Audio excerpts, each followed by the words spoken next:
पिछले कई महीनों से धनबाद में अपराधियों का तांडव कायम है। जिला प्रशासन बौना साबित हो रहा है। व्यापार जगत में त्राहिमाम मचा हुआ है। जनप्रतिनिधि गांधीवादी तरीके से आंदोलन कर रहे हैं। इसी बीच रविवार की दोपहर धनबाद मंडल कारा में बंद नीरज हत्याकांड के आरोपी यूपी के कुख्यात गैंगस्टर अमन सिंह की गोली मारकर हत्या कर दी गई। इस हत्याकांड ने जिला प्रशासन और जेल मैनुअल की मानो पगली घंटी बजा दी है। जांच पड़ताल जारी है। चर्चाओं का बाजार गर्म है। आइए इस घटना पर विस्तार से नजर डालते हैं। यूपी निवासी अमन सिंह कभी खुद एक सुपारी किलर के रूप में धनबाद आया था और यहाँ पूर्व डिप्टी मेयर नीरज सिंह, जो कि एक बड़े घराने से ताल्लुक रखते हैं, की हत्या के आरोप में 2017 से जेल में था। इस दौरान झारखंड की कई जेलों में वह रह चुका था। वर्तमान में वह धनबाद मंडल कारा में बंद था। 2017 से 2023 के दौरान अमन पर जेल में रहते हुए 5 लोगों की हत्या करवाने का आरोप भी लगा था। रंगदारी और हत्या के कुल 31 मामले अमन के विरुद्ध सिर्फ धनबाद में ही दर्ज थे।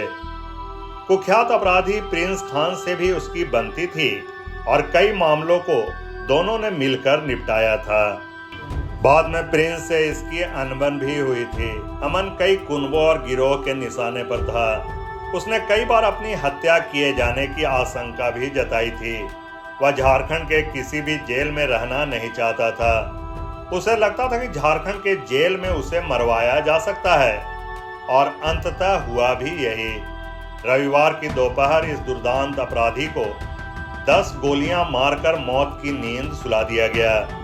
अमन हत्याकांड का रोचक पहलू यह है कि धनबाद के जेसी मल्लिक रोड निवासी आशीष रंजन उर्फ छोटू, जो एक मामूली गुंडा है, उसने इस हत्याकांड की जिम्मेवारी ली है। उसने सोशल मीडिया पर वीडियो जारी कर कहा कि अमनवा को मैंने ही मरवाया है। हम लोग साथ साथ काम करते थे, लेकिन अमनवा हमें मरवाना चाहता था, इसलिए हम उसे मरवा दिए। इस गुंडे की हिम्मत देखिए कि उसने प्रशासन को धत्ता बताते हुए कहा कि कोई हमारा कुछ नहीं बिगाड़ सकता। आखिर प्रशासन की नाक के नीचे सिर्फ 4000 रुपए खर्च करके हम जेल में पिस्टल भिजवाए और अमनवा का कहानी खत्म कर दिए। मैं आशीष रंजन छोटू सिंह, जो अमनवा से का हत्या हुआ अंदर में मैंने करवाया, ठीक ना। प्लानिंग बहुत दिन से था, उसको पेशी पे मारने का भी प्लानिंग था, लेकिन बाहर आया नहीं, समझ गया था वो, ठीक है। मैंने उससे बात भी किया। वो बोला भाई मिल के काम कर रहा हूँ। चलो ठीक है, मिल काम करें, लेकिन मारना तो था उसको। हमको लड़का भेज के अंदर मरवाए हैं और लड़का का बयान से क्लियर भी हो जाएगा। जब वो नाम लेगा मेरा, तो पूरे धनबाद का जिला क्लियर हो जाएगा किसने मरवाया, ठीक है।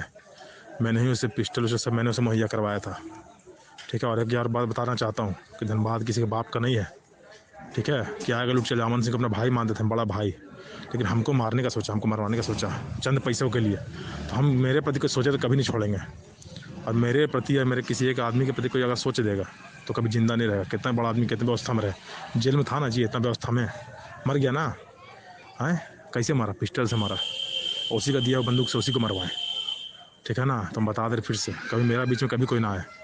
हमें धनबाद की व्यापारी से कोई मतलब नहीं, अपना काम हम लोग करें, लेकिन मेरा कोयला हमें चाहिए। कोयला बीच में जो आएगा मरेगा, हम बता दे रहे हैं।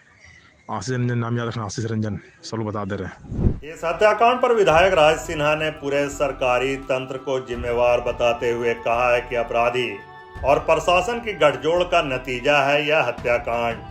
उन्होंने इस मामले की जांच सीबीआई से कराने की मांग की है। उन्होंने कहा कि पिछले सप्ताह ही डीसीएसपी के नेतृत्व में जेल में छापामारी की गई थी और खैनी, गुटखा आदि जब्त कर छापामारी की खानापूर्ति कर ली गई थी। इसलिए इन अधिकारियों पर भी कार्रवाई होनी चाहिए। देखिए, दुर्भाग्यपूर्ण है, और मैंने तो कल भी कहा था, आप लोग सुने होंगे मेरी बातों को, कि इस राज्य के अंदर अराजक की स्थिति है। धनबाद कैपिटल बन रहा है, इस अराजकता का कैपिटल, क्राइम का कैपिटल धनबाद बन रहा है। और आज ये साबित हो गया कि किस प्रकार से प्रशासन, पदाधिकारी, सरकार अपराधियों का गठजोड़ इस राज्य के अंदर काम कर रहा है। क्योंकि अभी 4 रोज पहले यहाँ के उपायुक्त ने जेल में छापामारी किया था हुआ कि अखबार में छपा, कुछ नहीं मिला, एक चम्मच मिला, कुछ खैनी की पुड़िया मिली। और आज 4 दिन के बाद वहाँ रिवॉल्वर से हत्या होती है, 6-6 गोली अपराधी के सीने में उतार दिया जाता है। मैंने तो मांग किया है कि जो भी उस छापामारी में नीचे से ऊपर तक जो लोग भी थे, सबको अविलंब बर्खास्त किया जाए और इस राज्य के अंदर अविलंब सरकार को बर्खास्त करके राष्ट्रपति शासन लागू किया जाए, तब यहाँ की जनता सुरक्षित होगी। बहरहाल इस हत्याकांड ने जिले वासियों को झकझोर कर रख दिया है। सुरक्षा व्यवस्था, जिला प्रशासन को बौना साबित कर दिया है इन अपराधियों ने। ऐसा लगने लगा है मानो पूरा शहर ही इनके चंगुल में है। प्रशासनिक अधिकारी या तो अपराधियों के दरबारी बन बैठे हैं या फिर उनके मददगार। ऐसे में अब सवाल यह उठ रहा है कि धनबाद की जनता का क्या होगा। बहरहाल जांच पड़ताल जारी है, आगे देखिए होता है क्या।